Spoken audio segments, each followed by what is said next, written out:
आपनको स्वागत करुच्ची मोर YouTube channel fast exam booster मु आज आसी आउ गोटे नुआ वीडियो नहीं कि जोटा हूँ टॉपिक रो ना हूँ साइटोलॉजी आउ एटा हूँ साइटोलॉजी रो एमसीक्यू रो सेकंड पार्ट आ पूर्व रे मु बहुत गुडाए पार्ट अपलोड करिची आउ रिसेंटली एबे आउ थरे एमसीक्यू पार्ट आरंभ करिची तो एटा हूँ सेकंड पार्ट।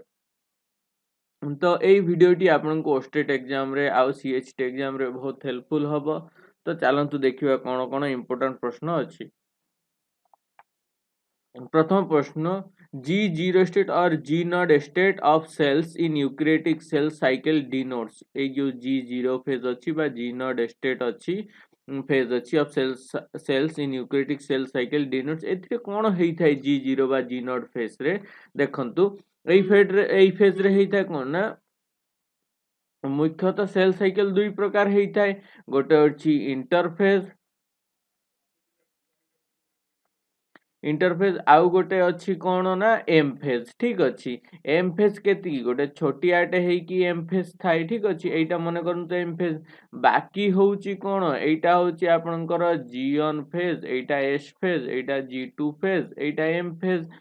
तो एई जी1 फेज रे कौन हुए ना गोटे जीएन फेज कौन सेल डेभलप हबो कौन पाई ना आपनकर एस फेज रे जीवा पाई बा परवर्ती अवस्था डेभलप होई कि एम फेज रे आसीबा पाई किंतु जीएन फेज रे किछि सेल कौन हुए ना आपनकर डेभलप माने एस फेज को जाए ना एस फेज को न जाई कि सेटा कौन होई जाए ना सेमिति कौन होई जाए ना से माने अनडिवाइडेड कंडीशन रे रही जाए जेमिति कि हार्ट सेल साधारणतः सेल डिवीजन हुए नाही। तो सेई जो अनडिवाइडेड कंडीशन रे सेल रहिबा तार एस फेज हबनी कि जी2 फेज हबनी कि एम फेज हब नाही। तो सेई फेज को जी जीरो फेज कुआ जाए बा जी नॉट फेज कुआ जाए। एई जगह रे कोन होय ना गोटे नहीं बोले किछि सेल कोन होय ना सेल साइकिल रु एग्जिट हेई जाए सेल साइकिल रु एग्जिट है कि किछि टेम्पोरारी पॉज नहीं थाए सेल डिवीजन को आउ किछि परमानेंट पॉज नहीं थाए सेल डिवीजन रु। त एबे देखंतु सेई जो जी जीरो फेज रे कोन होय ना exit of cells from cell cycle रु सेल रो एग्जिट हेबा कोई जी जीरो बा जी नॉट फेज कुहा जाए। तो ऑप्शन डी है ठीक उत्तर ये देखु G zero G not phase is the phase of cell quiescence एक क्वेश्चंस फेज भी कुहा जाए ठीक अच्छे क्वेश्चंस फेज आउ जोटा क्वेश्चंस फेज रे जोटा आपनकर ये टेम्पोरारी पॉज थाए सेटा क्वोशेंट जेटा आपनकर परमानेंट पॉज होता सेटा सेनेसेंट फेज कुहा जाए। When cell are not to divide after G1 phase and start undergoing differentiation into a specific type of cell are set to be G zero phase जोटा कि differentiate हुएनी से प्रकार specific cell को कौन कह जाए जी जीरो फेज रे अछि बोली कह जाए। Cells do not grow to or differentiate but remain metabolically active to function as reserve cell माने सेल्स कौन हुए साधारणतः ग्रो करेनी कि सेल डिवीजन करनी किंतु सेगुड़ाक एक्टिव थाए सेल डिवीजन करबा पाई जो गुड़ाक टेम्पोरारी आपनकर ये हेची माने पॉज हेची सेगुड़ाक एक्टिव थाए। They can re-enter the cell cycle at any time on receiving a proper stimulus। एई जो जी जीरो फेज रे बा जी नॉट फेज रे जो सेल गुड़ा को सेल साइकिल रो डिफरेंस है कि पॉज है कि रही छी से गुड़ा को आवश्यक बेले एगुड़ा को आउथरा एक्टिव है कि सेल डिवीजन हेई थाए। Next the shape of chromosome is clearly visible और distinguishable at which of the following phase केउ फेज रे क्रोमोसोम गुड़ा को क्लियरली देखी हुए सेटा होची कोन ना आनाफेज रे कोन है ना क्रोमोसोम गुड़ा को भलो भाबरे क्लियरली देखी हुए। प्रोफेज रे कोन हुए ना सबु ये क्रोमोसोम गुड़ा को कंडेंस हुए। मेटाफेज रे कोन हुए ना सबु क्रोमोसोम गुड़ा को अरेंज हेई जाय कोठी सेंटर रे मिडिल रे अरेंज होला परे मेटाफेज रे अरेंज हुए। प्रोफेज रे सबु कंडेंस हुए भलो भाबरे तापरे जो एनाफेज हुए एनाफेज रे कोन हुए ना दुई पटरु कोन सेंट्रोजोम टाणीबा को आरंभ करे स्पिंडल देकी टाणीकिला बेलकू कोन होय ना एगुडा को भी शेप रे एल शेप रे जे शेप रे विभिन्न प्रकार शेप रे होमोलोगस क्रोमोसोम गुडा को सेपरेट है कि कोन हुए ना जाउ थाए। तो एई जगह रे एई जो सिंगल होमोलोगस क्रोमोसोम को भलो भाबरे डिस्टिंक्टली विजिबल बा माने देखि हुए बा ऑब्जर्व करि हुए तो सेति पे एनाफेज है ठीक उत्तर। The mitosis is characterized by four major phase: prophase, metaphase, anaphase, and telophase. Anaphase chromosomes appear differently depending upon the position of their centrosome: V-shaped, metacentric, I-shaped, or submetacentric, J-shaped, or acrocentric, L-shaped, और telocentric. तो यही सब अच्छी विभिन्न प्रकार shape, किंतु आनाफेज रे सब भल भाव डिस्टिंक्टली देखी हुए। In meiosis, the daughter cells are not similar to that of parent because meiosis रे कौन है ना daughter cell parent cell सहित कौन है ना similar हुए नहीं, कहीं ना तांको भीतर जितले क्रॉसिंग ओवर हुए, क्रॉसिंग ओवर हेले कौन हैला ना जीन रो ट्रांसफर हो गला, जीन रो ट्रांसफर हो गले तांको भितरे माने सेही जो पेरेंट्स रो कैरेक्टरिस्टिक थिला सेटा टिके चेंज हो जाए। तो सेति पई पेरेंट्स आ ऑफस्प्रिंग भितरे सिमिलरिटी न थाई, एटा केउथि पाई हुए ना क्रॉसिंग ओवर पाई हुए। In meiosis, daughter cells are different from parent cell due to the process of crossing over. Crossing over occurs between homologous chromosome. Homologous chromosome भितरे कौन है ना crossing over ହେଇକି ତାଙ୍କର ये चेंज होता है, माने तांको भितरे क्रोमोसोमल डिफरेंस पळे आसे, and chromosomal segment are exchange between homologous chromosome. जो होमोलोगस क्रोमोसोम थाए तांको भितर क्रोमोसोम हेकी सॉरी क्रॉसिंग ओवर हेकी तांको रे एक्सचेंज हेई थाए chromosome during crossing over which is main cause of variation. एइटे ही होची मुख्य कारण वेरिएशन हबार।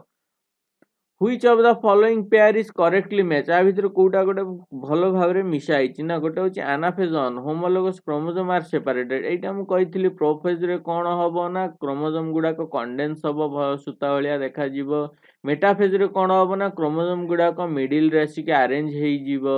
मेटाफेज पर एनाफेज रे कोन हबो ना एई जो होमोलोगस क्रोमोसोम गुडाक अच्छी कौन ना सेपारेट होइकी आपनकर सेंट्रोजोम द्वारा टाणी होइकी ए सेंट्रोजोम रे स्पिंडल फाइबर बाहरी की टाणी होइकी एटा एमिति जाउथबो। तो separation of homologous chromosome code हुए ना एनाफेज रे हुए बा एनाफेजन रे हुए। तो सेति ऑप्शन ए हेइ जिवो ठीक उत्तर। बाकी गुडाक भूल अछि। तो एबे चलंतु बाकी गुडा ठीक कोन देखिबा। Meiosis on has four phase. Meiosis on रे चारिटा फेज थाए: prophase on, metaphase on, anaphase and telophase on.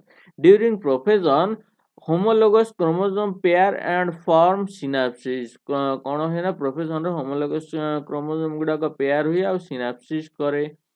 The paired chromosomes are called bivalent। एई जो पेयर क्रोमोसोम था इनको कौन कहा जाए bivalent कहा जाए। And the formation of chiasmata caused by genetic recombination becomes apparent। कौन होची ना and the formation of chiasmata caused by genetic recombination become apparent।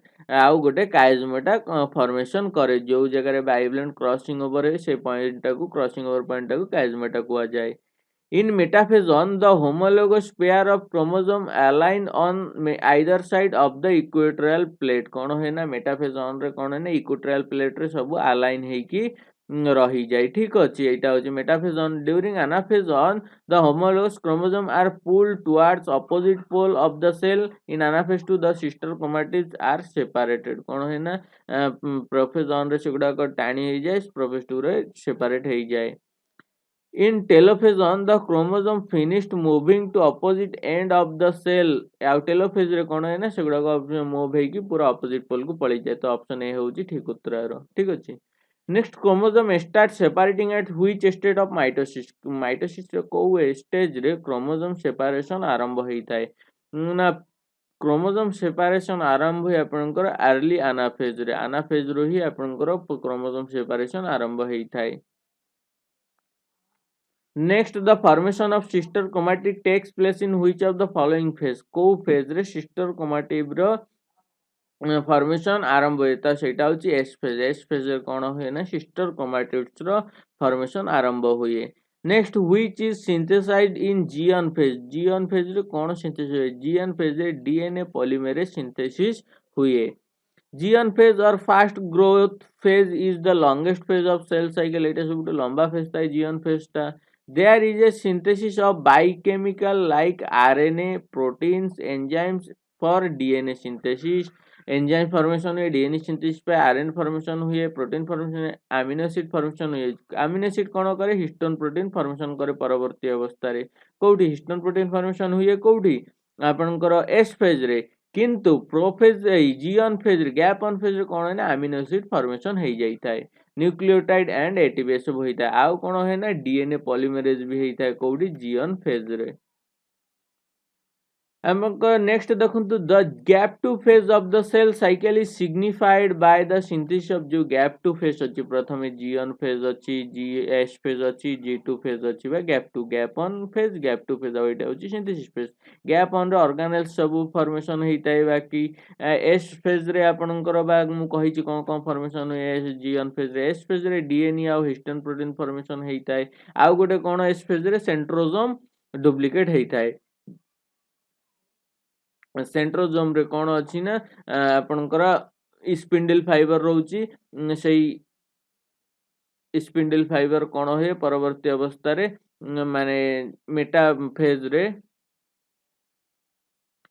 Sorry हाँ आना फेज रे सेगुडा टाणीबा को आरंभ करे स्पिंडल फाइबर द्वारा क्रोमोसोम को। तो एटा ए सब सेंट्रोजोम आउ डीएनए को फेज रे फॉर्मेशन हुए ना आपनकर एस फेज रे फॉर्मेशन हुए। जी2 फेज रे कौन फॉर्मेशन हुए ना आरएनए एंड एमआरएनए फॉर्मेशन हुए जोटा कि प्रोटीन सिंथेसिस करे। प्रोटीन सिंथेसिस काहे करे ना प्रोटीन टा दरकार पड़े नेक्स्ट एम फेज रे सेल डिवीजन हेबा पाई सेति पाई जी2 फेज रे आरआरएनए एमआरएनए सिंथेसिस हुए बा एथरु प्रोटीन सिंथेसिस हुए।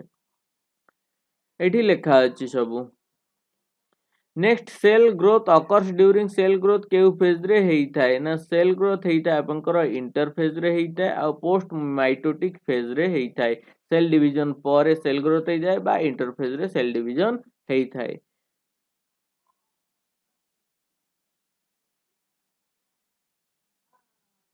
नेक्स्ट देखंतु at what stage of the cell cycle are histone protein synthesis in a eukaryotic cell केउ फेज रे हिस्टोन प्रोटीन सिंथेसिस हेइथाय।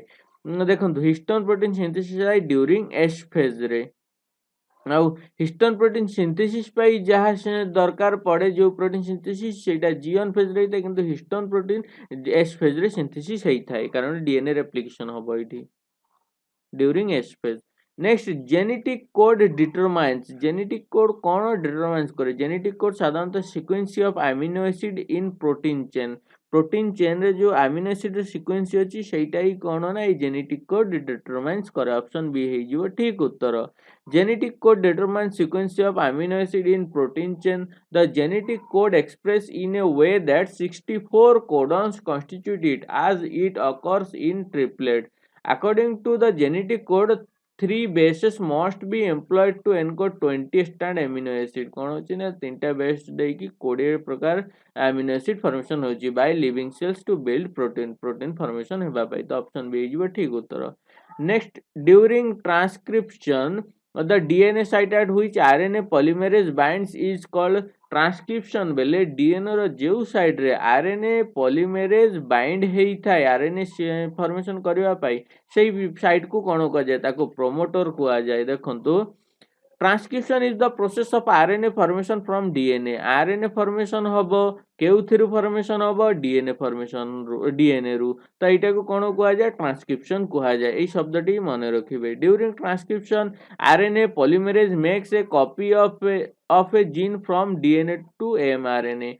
ट्रांसक्रिप्शन बेले कोन होई एई आरएनए पॉलीमरेज कोन करे डीएनए टू गोटे मैसेंजर आरएनए तैयारी करे। During transcription the DNA site at which RNA polymerase bind is called promoter. जो साइट रे आरएनए पॉलीमरेज बाइंड हेई थाई डीएनए रे ताकू कोन को आ जाय ना प्रोमोटर को आ जाय से साइट को। Transcription begins with binding of sigma factor protein to the RNA sigma polymerase holoenzyme गोटे होलो एंजाइम बाइंड होता है कोठी कि ताकू कोन को आ जाय ना सिग्मा फैक्टर प्रोटीन कोठी बाइंड होता है ना आपनकर डीएनए रो सही जगह रे जोठी कि एई फॉर्मेशन हबो thus allowing it to bind to promote DNA. RNA polymerase creates a transcription bubble सही जगह रे कोन है ना आरएनए पॉलीमेरेज गोटे ट्रांसक्रिप्शन बबल्स फॉर्मेशन करे। एटा होची आरएनए पॉलीमेरेज एटी गोटे ट्रांसक्रिप्शन बबल्स भलिया फॉर्मेशन कला। एई जगह रे कोन हैला आपन को मैसेंजर आरएनए स्टार्ट हैला फॉर्मेशन हेबा पाइबा एमआरएनए एटा होची आरएनए पॉलीमेरेज ठीक अछि। ट्रांसक्रिप्शन बबल फॉर्मेशन कला which separate the two strand of the DNA helix जोटा कि आपनकर जो डीएनए हेलिक्स अछि टू स्ट्रैंड एटा को सेपरेट कर दिए कि आरएनए पॉलीमरेज बबल फॉर्मेशन करी की। Then RNA polymerase moves towards the transcription start site for the process of transcription. तापर सेठी RNA polymerase जाइए transcription आरंभ करी थाए. Next देखो identify the group which contain only pyrimidines. को ग्रुप टी पायरिमिडाइन्स रखिछि एबे देखंतु दुई प्रकार अछि गोटे अछि प्यूरिन्स अछि आ गोटे अछि पायरिमिडाइन्स अछि. ठीक अच्छे एटा कोठी अच्छे आपनकर आमर डीएनए रे जो नाइट्रोजन बेस अच्छी सेठी. प्यूरिन्स रे कोन थाए ना प्यूरिन्स रे थाए एजी एडेनाइन गुआनिन.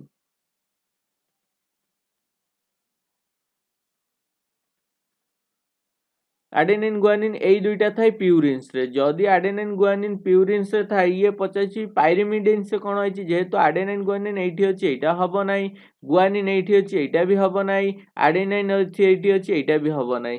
किंतु हबो कोटा देखंतु पायरिमिडाइन्स रे तीनिटा थाए कोन गोटे थाए यूरासिल, गोटे अछि साइटोसिन आ गोटे अछि थायामिन. तो थायामिन थाए साइटोसिन ता यूरासिल थाए तो यूरासिल साइटोसिन तो अच्छे किंतु थायामिन एठी ऑप्शन रे नाही किंतु जेतिकी अछि सेतिकी ठीक अछि सेति ऑप्शन बी हेइ जिवो ठीक उत्तर.